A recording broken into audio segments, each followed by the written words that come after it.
Hey guys, welcome to day number 2. I am your construction foreman, Mr. Troy. So yesterday we learned about love. And we are building our foundation. So let's take love off the wall here. And we will put it as our foundation right here. Love.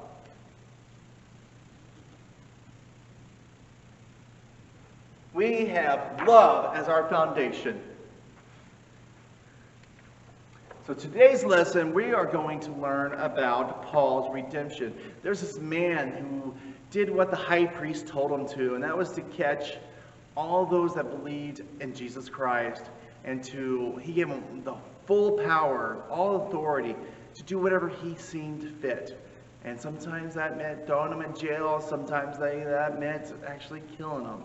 He didn't do very nice stuff. He was a bad guy, but he believed what he was doing 100%. So Paul had been chosen by God to tell the good news about Jesus to the Gentiles, people who were not Jews. Paul traveled thousands of miles telling people about Jesus and starting churches. This made some people so angry they had him arrested. However, instead of being angry, Paul knew he could use his arrest to talk to many very important government officials. All right, so now we're talking about Paul. Saul was the bad guy. Paul is a good guy. Kind of confusing, right? While Paul was in prison, King Agrippa came to the Festus, the local governor. Festus told the king about Paul, and the king asked to see Paul and listen to his story. Paul began by reminding everyone that he had grown up in Jerusalem and strictly followed the laws and rules of Pharisees. He spoke out against Jesus. He placed many people who were followers of Jesus in jail, and he even supported the ruler's decision to put Jesus' followers to death. Wait, what? They say Paul? That's right, Saul was the bad guy.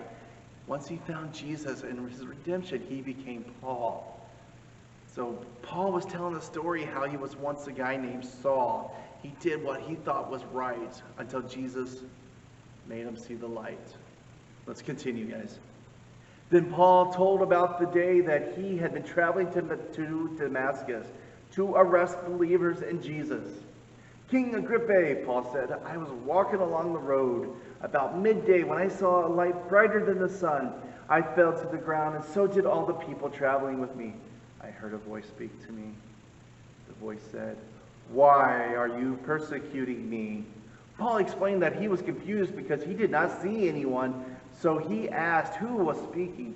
The voice replied, I am Jesus, the one you are persecuting. Jesus told Paul that he had been chosen to go and tell the Gentiles.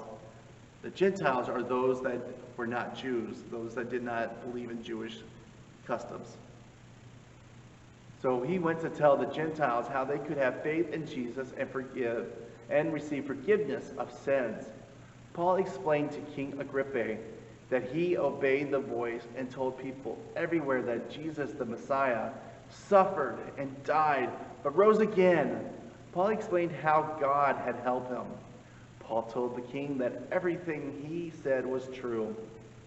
Are you trying to convince me to become a Christian too? King Agrippa asked Paul.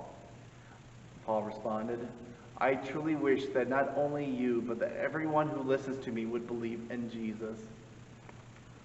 And that story was in Acts. So Jesus was telling others about, Paul was telling others about how he was this bad guy named Saul who became the hero.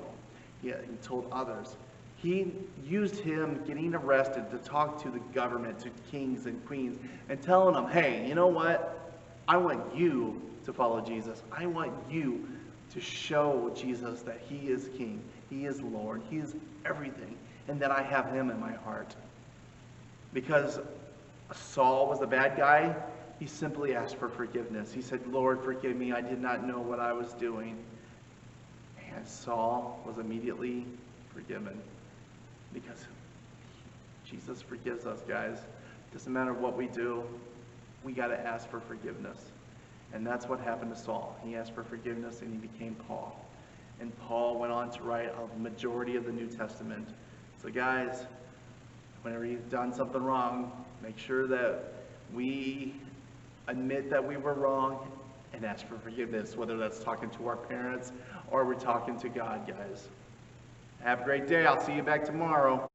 All right, guys, so I want to tell us about our memory verse for the whole week. I am sure of this, that he who started a good work in you will carry it on to completion until the day of Christ Jesus. So that is Philippians 1:6, guys. All right, guys, here's our memory verse for day 2. But God proves his own love for us in that, while we were still sinners, Christ died for us. Romans 5:8.